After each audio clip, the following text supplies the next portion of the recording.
My name is Danielle and I was born in this life addicted to absolutely every single drug imaginable.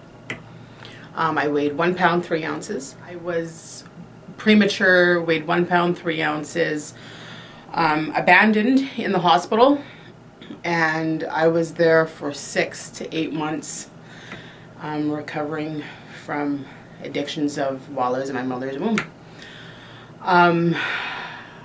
Born into a world of drug dealing and violence and anger and no belief in a higher power. And I just took on what everyone around me was doing. Sexually abused, physically abused, exploited in every single manner. And I found myself facing a 6-year jail sentence for assault causing bodily harm, kidnapping, extortion, attempted manslaughter, robbery with a weapon, and possession with the intent to traffic.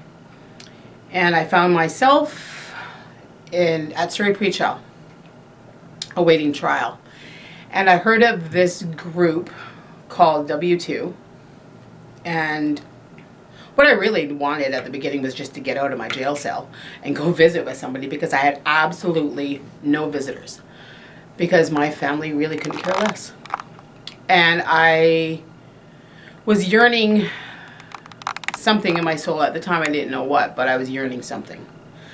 And so they set me up with a visit with a wonderful lady named Grace. And I started visiting her every single week. And she would grab my hands. And that's the only human contact, sorry, that I had with anybody. And she prayed with me every visit, and to a God that I never believed in. And I was just thankful for the love and the warmth of Grace. At that time, I was raped by a guard in jail, and they had put me into segregation for over 1.5 years. And they stopped all my visits with Grace. They stopped almost everything, and all I did was sit in segregation unit. But I think Grace, or W2, was fighting to have visits with me, and so that continued. Thankfully, after a while, because then not only was that the only person that was visiting me, but now that's the absolute only human contact, period, that I had at all with anything or anybody. And so trial came along. I found out that, yes, guilty, and I was going to a federal penitentiary called FBI. At FBI, I went into a major depression, and I barely left my jail cell or room. And but then all of a sudden there was Grace. And there was another that wanted to see you. And the whole entire time, once again, in the federal penitentiary, I still never got a visit from any family. But the people that were there was Grace, Marissa, the other W2s. And that started becoming home for me. And I tried committing suicide many a times. And Grace or Marissa, they never judged me or shook their head at me. They just loved me. Just loved me, which was amazing, because I wasn't used to that. I wasn't used to unconditional love. I was so broken and I was so lost, and half the time I wouldn't go down for visits, but the times that I did, they were there. I got released on my warrant expiry, and I thought it was awesome because I would have absolutely no contact with CSC. I was done. I didn't have any programming to do, and I was like, woohoo, I'm free. But little did I know that after doing 6 years in jail, you need reintegration into the community. You need support, and you need those people and supports in your life, and I had none of it. And lo and behold, soon enough, I was back selling drugs, and it was the lowest point that I ever reached in my life. That was in 2011. That was the lowest point I ever reached in my life. It gave me hope. And I took that with both hands, and I just did absolutely everything necessary that I had to do to keep myself clean and sober. I did a set of AA steps.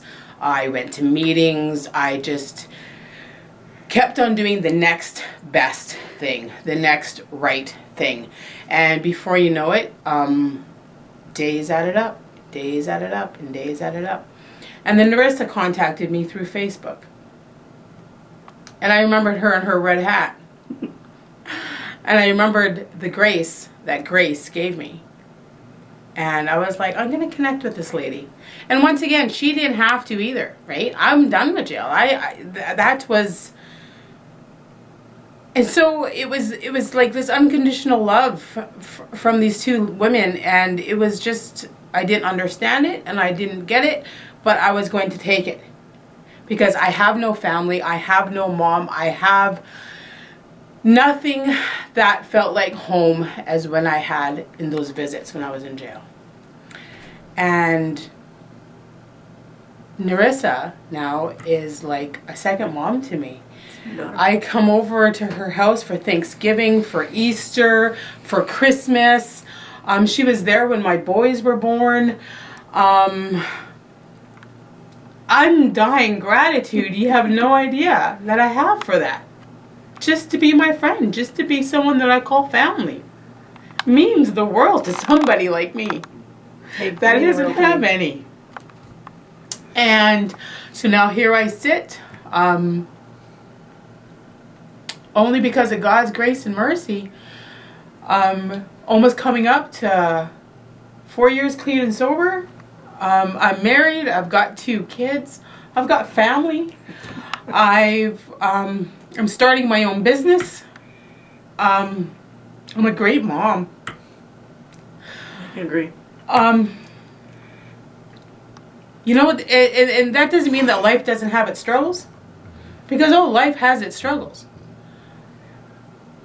My solid rock is just in God now, and I've learned tools on how to deal with my emotions when it comes to sadness, when it comes to anger, when it comes to loneliness, when it comes to all those things. I've just, God has directed my heart in a different area.